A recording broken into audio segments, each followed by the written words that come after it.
Welcome to the haunted lore, where forgotten stories find their voice in the darkness.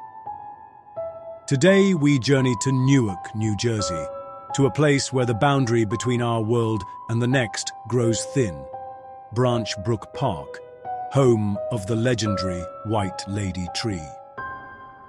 The year was 1897, though some versions of the story place it earlier in the 19th century.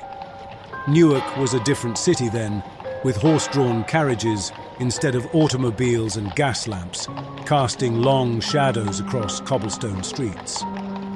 It was in this era that our story begins, with a young woman named Elizabeth. At least, that's the name most commonly associated with the legend. Elizabeth was to be married on a crisp autumn morning. She came from a respected family in Newark society, and her wedding was to be one of the social events of the season. As tradition dictated, she was traveling separately from her groom. Her white wedding gown carefully arranged around her in the carriage as it made its way through Brook Park. The park, with its winding roads and dense foliage, was beautiful but treacherous, especially near a particular sharp curve that locals would later come to know all too well.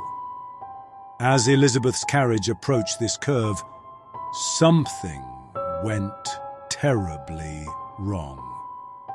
There are several versions of what happened next, each more tragic than the last. In the most widely told account, the horses were spooked by something in the woods, perhaps a snake crossing the path or an unexpected sound. The startled animals bolted, and as the carriage driver struggled to regain control, the vehicle careened toward a massive oak tree that stood sentinel near the curve.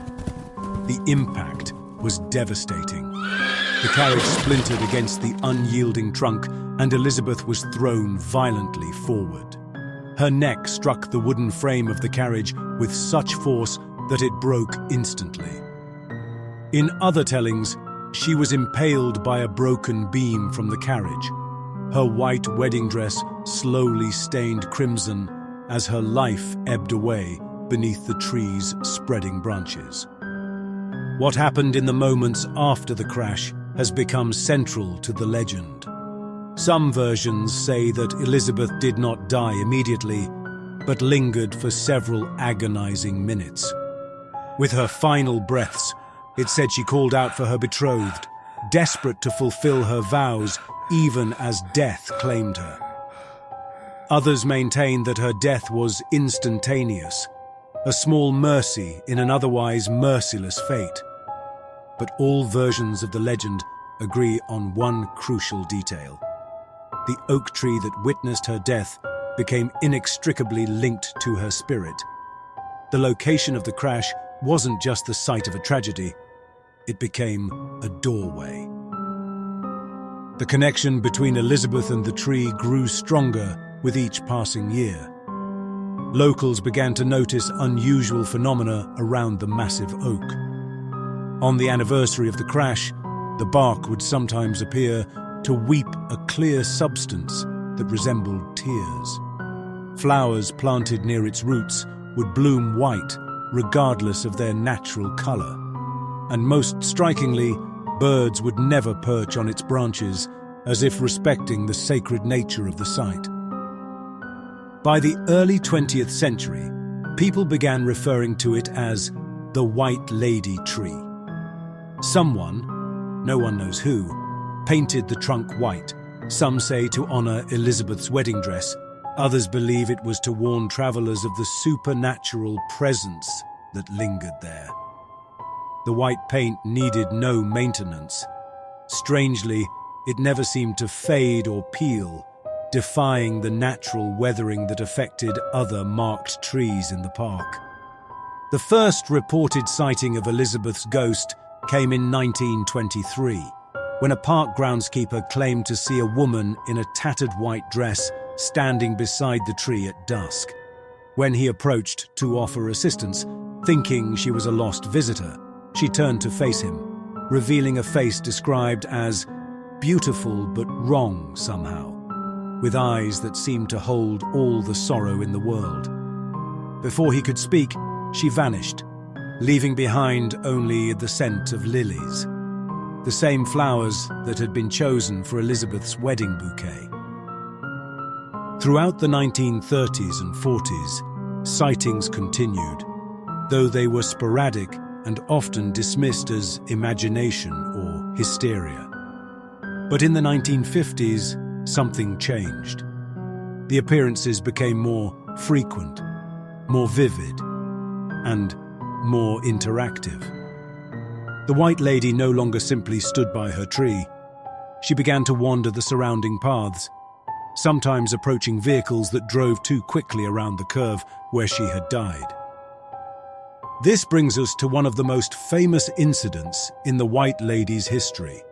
In 1962, two young men were driving through Brook Park well after midnight, taking the curve at dangerous speed despite its reputation. Just as they entered the sharpest part of the turn, both men reported seeing a woman in white standing in the middle of the road. The driver swerved violently to avoid hitting her, sending the car into a skid that nearly ended in a crash against the very same tree that had claimed Elizabeth's life decades earlier. When the car finally came to a stop, mere inches from the white-painted trunk, both men turned to look for the woman, expecting to find her either injured or angry at their reckless driving. Instead, they saw her standing beside the car, her face pressed against the driver's window. According to their account, she spoke 4 words that echoed in the car, though the windows were closed. "Be careful, like me." Then, she was gone.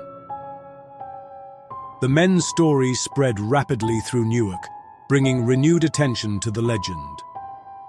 Throughout the 1960s and 70s, the White Lady tree became something of a local attraction. Teenagers would drive through the park at night, deliberately taking the curve slowly, hoping for a glimpse of the ghostly bride. Some would leave small tokens at the base of the tree, flowers, wedding cake toppers, and even rings as offerings to Elizabeth's spirit.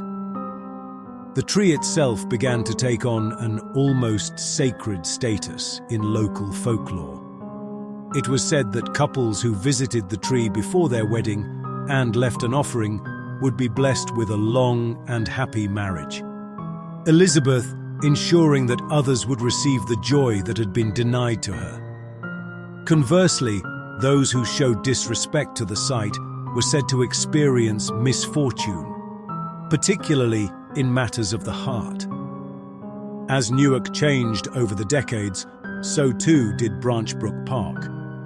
Roads were widened, curves were smoothed out for safety, and in the early 1980s, city planners made a fateful decision. The dangerous curve where Elizabeth had died would be completely redesigned, requiring the removal of several trees, including the White Lady tree. The announcement was met with significant protest from locals who had grown up with the legend. Some claimed it was disrespectful to Elizabeth's memory, while others, more pragmatically, worried about what might happen if her tree was destroyed. Would her spirit be released, perhaps angered by the disruption of her resting place? Or would she simply vanish, taking with her a piece of Newark's unique cultural heritage? Despite the objections, the project moved forward. On the day the tree was scheduled to be cut down, something unusual happened. According to multiple witnesses, including several city workers, the chainsaw blade broke 3 times when it made contact with the trunk. The final attempt resulted in a horrific accident when the chain snapped and nearly struck the operator. No one was seriously injured, but it was enough to halt work for the day. That night, a violent storm swept through Newark, unusual for that time of year. Lightning struck the White Lady tree, splitting it nearly in half and leaving it in such a dangerous condition that removal became a matter of public safety rather than convenience. The next day, the remains of the tree were taken down without incident. But the story doesn't end there. Within days of the tree's removal, sightings of the White Lady began to occur throughout Brook Park, no longer confined to the site of her death.